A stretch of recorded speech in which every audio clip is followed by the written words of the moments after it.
கர்த்தர் மிருக ஜீவன்களுக்கும் கூப்பிடுகிற காக்கை குஞ்சுகளுக்கும் ஆகாரம் கொடுக்கிறார். கர்த்தருக்குள் பிரியமானவர்களே, உங்கள் அனைவருக்கும் இனிய காலை வணக்கங்கள். இன்றைய வேத வசன தியானத்திற்கென்று நாம் தெரிந்தெடுத்திருக்கும் வேத பாகமானது என்னாகமம் 9ஆம் அதிகாரம் 18ஆம் வசனம். கர்த்தருடைய கட்டளையின்படியே இஸ்ரவேல் புத்திரர் பிரயாணப்படுவார்கள். கர்த்தருடைய கட்டளையின்படியே பாளையம் இறங்குவார்கள்.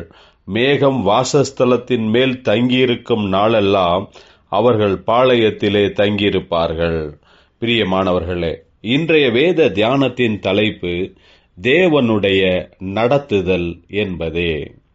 தேவனாகிய கர்த்தர் தம்முடைய வார்த்தையின்படியே இஸ்ரவேலர்களை எகிப்திலிருந்து விடுதலையாக்கி வாக்குத்தத்த தேசமாகிய கானான் தேசத்தை நோக்கி நடத்தினார். கானான் தேசத்தை வேவு பார்த்து வரும்படிக்கு மோசே அனுப்பின 12 பேர்களில் 10 பேர் அங்கிருப்பவர்கள் பலவான்கள், ராட்சதர்கள், நாம் அவர்களை மடங்கடித்து தேசத்தை சுதந்தரிப்பது மிகவும் கடினமானது என்றார்கள்.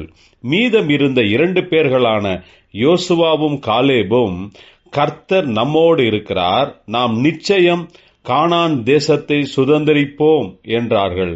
ஆனால் ஜனங்கள் 10 பேர் சொன்ன அவிசுவாசமான வார்த்தைகளை நம்பினபடியால் கர்த்தர் அவர்களை கானான் தேசத்திற்குள் நீங்கள் பிரவேசிக்க மாட்டீர்கள் என்றார். இதனால் இஸ்ரவேலர்கள் 40 வருடம் வனாந்தரத்தில் தங்க வேண்டியதாயிற்று. கர்த்தர் அவர்களை கைவிடாமல் அக்கினி மேக ஸ்தம்பத்தின் கீழாக அவர்களை நடத்தினார். இஸ்ரவேலர்களின் கூடாரங்களின் மத்தியில் இருந்த கர்த்தருடைய வாசஸ்தலமான ஆசரிப்பு கூடாரத்தின் மேல் மேகம் தங்கியிருக்கும் நாளெல்லாம் அவர்கள் பாளையத்திலேயே தங்கியிருப்பார்கள். தேவன் நம்மை நடத்தும்போது நாம் முழுமையாக அவருடைய கரங்களில் ஒப்பு கொடுக்க வேண்டும்.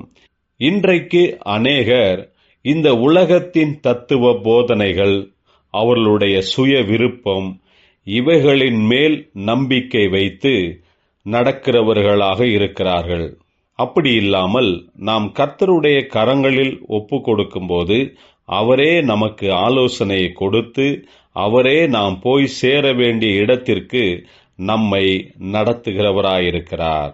தேவனுடைய வழி நடத்துதலின் மீது நாம் நம்பிக்கை உள்ளவர்களாக முன்னடப்போமாக. அவரே நம்மை ஆசீர்வதிப்பார். ஜெபிப்போம். ஜீவனுள்ள தேவனே, உம்முடைய கரங்களில் எங்களை ஒப்பு கொடுக்கிறோம். நீரே எங்களை கரம் பிடித்து நடத்துவீராக. இயேசு கிறிஸ்துவின் நாமத்தில் ஜெபிக்கிறோம் நல்ல பிதாவே, ஆமேன்.